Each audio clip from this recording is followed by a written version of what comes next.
તો કેમ છો મિત્રો, જય ગોપાલ જય દ્વારકાધીશ। તો આજના વ્લોગની અંદર તમે બધાનું હાર્દિક સ્વાગત કરવામાં આવે છે। તો પપ્પા તેનું કામ કરી રહ્યા છે ને બીજી બાજુ આપણા મેડમ આવી ગયા હતા રાજકોટ થી સવારથી, અને મમ્મી આજે કાળી ચૌદસ ના નિવેદ કરી રહ્યા છે સવાર। તો મિત્રો આગલા વ્લોગમાં આપણે જોયું હતું કે આપણો માલ હે ને આવી ગયો હતો, પરંતુ ઘરે નહોતો આવ્યો। તો ઘરે આવી ગયો તો જેટલી વસ્તુ જરૂર હતી તે આપણે કાઢી લીધી છે ને એ હવે વસ્તુ હે ને આપણે ડેકીમાં નાખી દઈશું। ત્યાર પછી હું ને મારા પપ્પા બંને થઈ ગયા હતા નવરા, એટલે કે આપણે વિચાર્યું હતું કે ભાઈ હાલો આપણે હે ને આજ વાળ કપાવી નાખીએ, અને સીધા પૂગી ગયા છે આપણા દોસ્તારની દુકાને ઉમંગ હેર સલૂનમાં। અને આજે પપ્પાના હે ને વાળ કપાવવાના છે, તો ફટાફટ પપ્પાના વાળ કપાવી નાખીએ પછી આપણે મળીએ। પપ્પા વાળ કપાવી રહ્યા છે ત્યાં સુધીમાં આપણે ભોગી ગયા છે કાકાના ઘરે, કારણ કે આજથી કાળી ચૌદસ, અને કાળી ચૌદસ ના દિવસે મારા મમ્મી છે નિવેદ કરે છે, તો તે દેવ પપ્પાને ચડાવવા માટે આપણે પૂગી ગયા છે કાકાના ઘરે।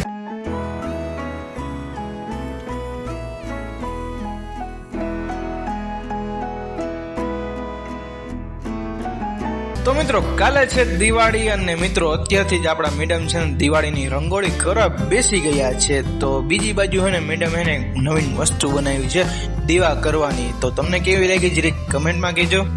તો બસ મિત્રો આજના દિવસ માટે રાખીએ। મને ખબર છે મિત્રો આજનો વ્લોગ હે ને કે ખાસ નથી, કાલનો વ્લોગ હે ને ખાસ આવશે, કારણ કે મિત્રો કાલ છે દિવાળીની તમને બધાને હાર્દિક શુભકામનાઓ। તો મળીએ કાલે, ને દિવાળીનો વ્લોગ જોવો હોય તો જરીક લાઈક અને સબસ્ક્રાઇબ દબાવતા જાજો।